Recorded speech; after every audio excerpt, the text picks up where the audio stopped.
Okay, well, I'm back home again. Those of you who know where I've been know where I've been, and those of you don't. And that's okay because I'm glad to be home. Alright, frequency counters. Thought we'd just plug a signal into... had a few that have been sitting around for a while. There's this systron Donner, which I really love.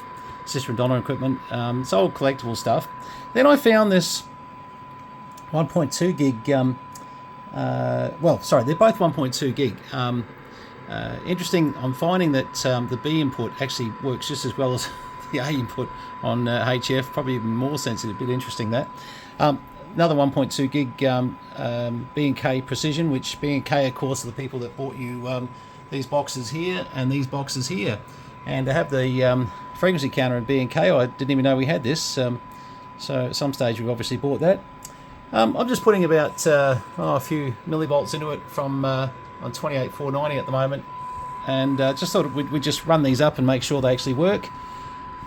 I've got my old Fluke 1912A sitting up here, which, you know, that's not faultless, that has its moments, so don't get me wrong, but I thought I'll just run these up and make sure they actually work, because I mean obviously I don't need as many frequency counters as I've got here, but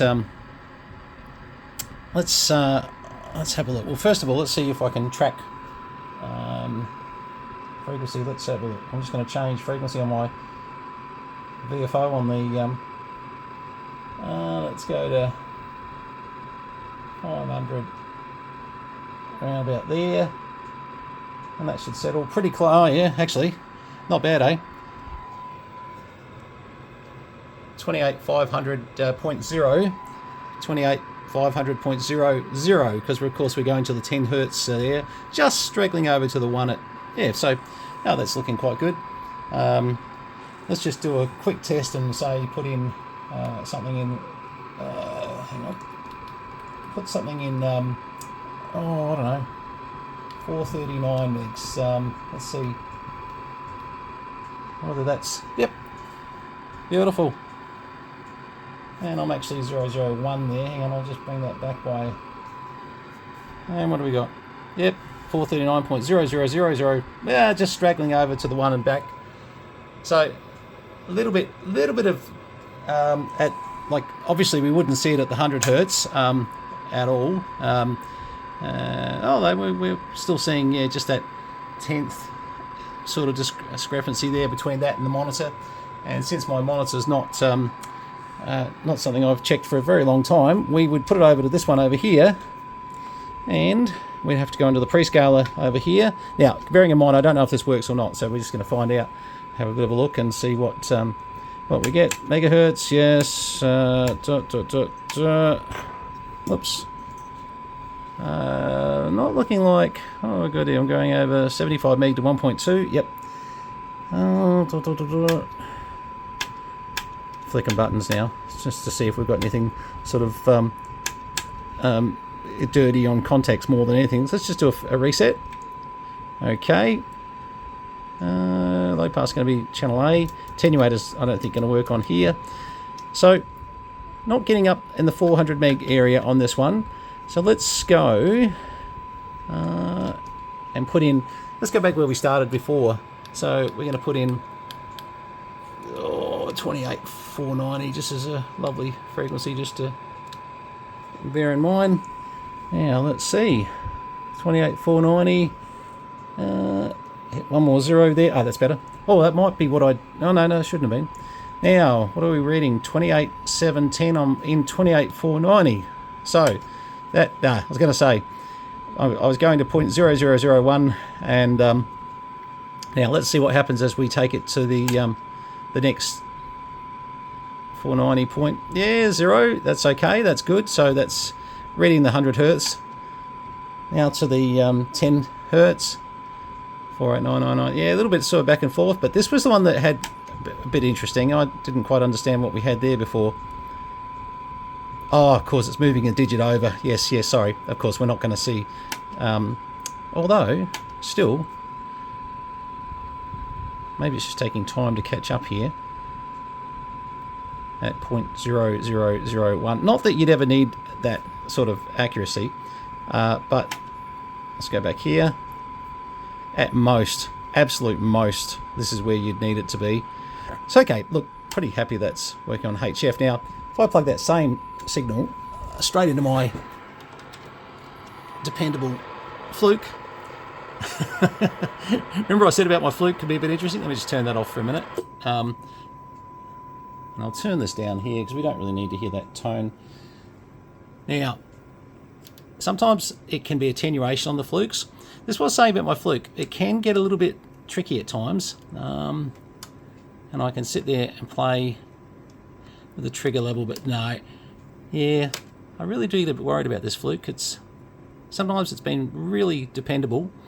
And days like today, where you're seeing what you're seeing is actually, well, it's good for you to see this because sometimes I'll do a reset and it'll come good. But of course, when you're trying to track something down, this is the last thing you need ever to... now, what I'm going to do is I'm going to attenuate some signal. I'm actually going to back off some signal from my analyzer. I don't think it's a matter of too much signal. What are we on? Sorry, let's just go to 100 Hertz to make it as yeah, see that Fluke? Remember I was saying it's been a bit tricky lately. And I'm starting to think, let's go in the top input. Go over there. And we're going to have to go to channel B for that. I don't think they registered. It was pretty strict from once we hit there. No, it's got to be B, sorry. Auto. No, I think my Fluke has got a bit of a problem. It's funny, I've had it's like I said initially, that I've had a couple of issues with it lately, and I've thought, oh, you know, is it my probe or is it the Fluke? So I think I'll be pulling the Fluke down to have a little bit of a look, see what's going on there, because that definitely... sometimes, just so you know, you can get problems with the attenuation switch. If they get dirty, they could be a bit of an issue. Back to there, sorry. Well, it's interesting because I was only just using this before setting up a Super Panther with, you know, checking it's 10.240, it's 10.692, 10.695. Now, it was picking that up okay at the time. So there's something a bit intermittent going on, which is really a bother because I like the Fluke. It's a very nice meter. But I'll tell you what, just looking at what we've got here, for the moment, we may... let's have a look. How much input have I got going into that? Oh, nothing. Hang on. Got to bring that back to some decent input, otherwise you won't see much there. Have I got that on there? No, I haven't. Hang on. Good if I put the plug on. I'm going to say, I thought I've got heaps of input. I've got 16 millivolts going into that. So, but yeah, I mean, and this is how your frequency counter should come up every time. And this is why it's good to have a, you know, service monitor. That if you know, you get a radio that you're sitting there and you're trying to muck around with, and you're thinking, oh, what's going on with this oscillator? But the worst thing that can ever happen to you is it's your bloody meter. You know, your frequency counter is not reading correctly or not reading at all, making you think you've got an oscillator fault. So, you know, often it does pay just to take a day out and just have a bit of a check. Oh, I haven't fixed that real-time error on this thing here too. I just noticed. It's all right. This is a 2.7 gig signal generator that we got out of the auctions a few months back, but it's been working very well. But I just haven't set the new battery, real-time clock battery, back up in it. Anyway, so it just shows you, you know, what I've called reliable, you know, and it has been until the last week or so. Well, probably the last couple of weeks. I haven't been into it for the last few days, but I noticed something was going on with it the other day. Normally it's sensitive enough that I don't have to sit there mucking around with somewhere in my mess here.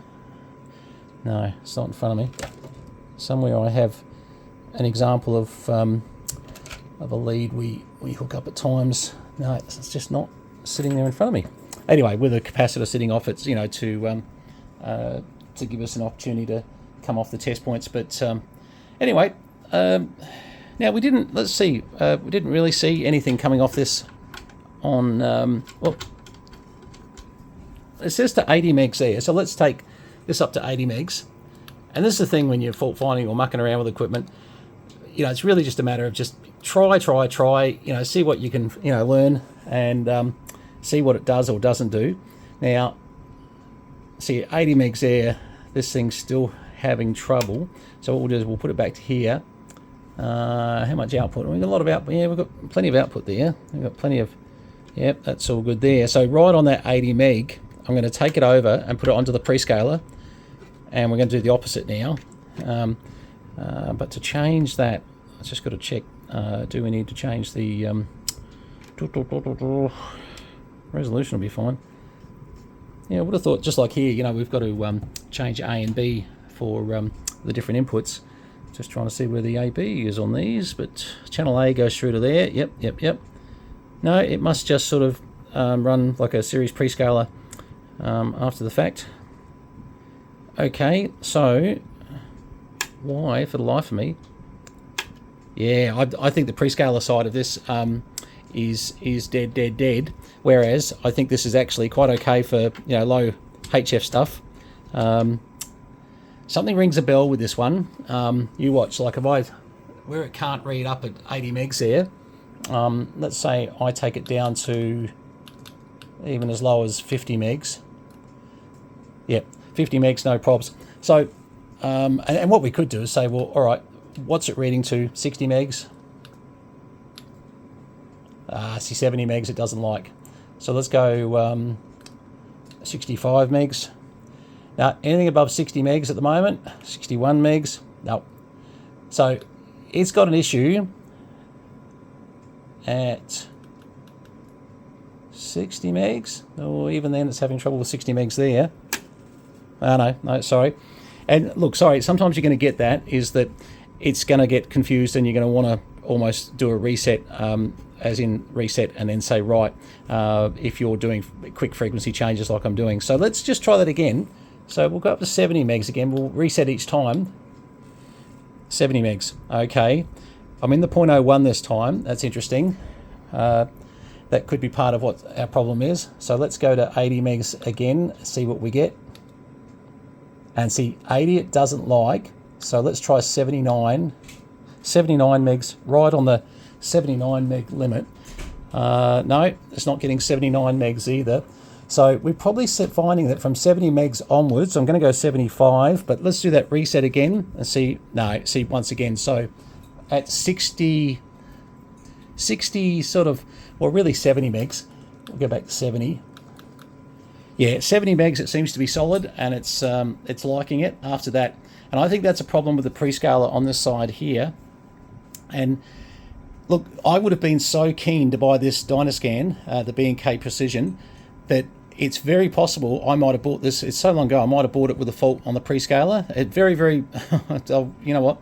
It's part of my memories going back to it, thinking it really could be that we wanted the B&K so much we didn't care about the fault on that side of it, and that's very possible with me. But as a little HF frequency count at the moment, no, that's working quite well. But yes, with about a 70 meg.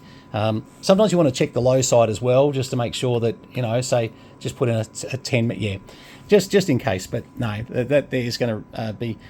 I think there's having a problem with the prescaler, and it's just what it is, unfortunately. And we'll have a look at that, because I'd really like to get that side of it going, because this might become our little unit till I fix my Fluke up over there. But I've got to be honest, the Systron Donner has certainly proven itself to be quite a great little unit too, in the fact I could just put a signal in and, wrong one, sorry, I'll be right in a minute. Right, let's put it in there. Oops. And sometimes, as I said, hit reset. Oh, where are we? 10 megs, sorry. Actually, let me just put that back up to, yeah, that might be getting too low for that input. Let's go back to 490 again. Yeah, okay. So once again, now this is something we'll have to test with this one as well, because we want to know, all right, that's consistent there on the B input, which is really stretching the B input. But whilst we were getting oscillators to configure on here before, as you can see here, you know, we're in a bit of trouble here. So 28490 is coming up as 28490 finally. See how it finally found it? So that's not a great sign, by the way. So I'm going into the 1 kilohertz, to the 100 kilohertz, to the 10 kilohertz, to 1 hertz. It's, you know, actually it's making a liar out of me. It's probably okay. But just be aware, you know, I'm putting 16 millivolts into this. When you're doing various oscillators, etc., that doesn't mean that this thing's going to be super sensitive for that sort of stuff. All right, well, there you go. That's just a bit of a look at a couple of frequency counters we're playing around with this afternoon. I'll probably just put the B&K in for doing a couple of things while we're having a look at the Fluke, and we'll get that sorted out. It's always something very simple on the input of those things. You'll always have put too much signal on the input, and that'll be the problem. And as you can see, it's just trying to find itself there still, and that can be a problem when you're in this position here. And so I'm actually just forcing a reset. And see how I've done that? I've basically, by going A-B, I've forced a reset on it. Also, you can hit the reset and hit the reset button and it'll reset itself. But this, when you're fault finding with a probe, this could be an utter pain in the butt, because you need your counter to be accurate and fast and to not have to be reset. So this is why we check all our equipment. All right, 73 is all the best. Just a little frequency counter thing I thought was a bit interesting.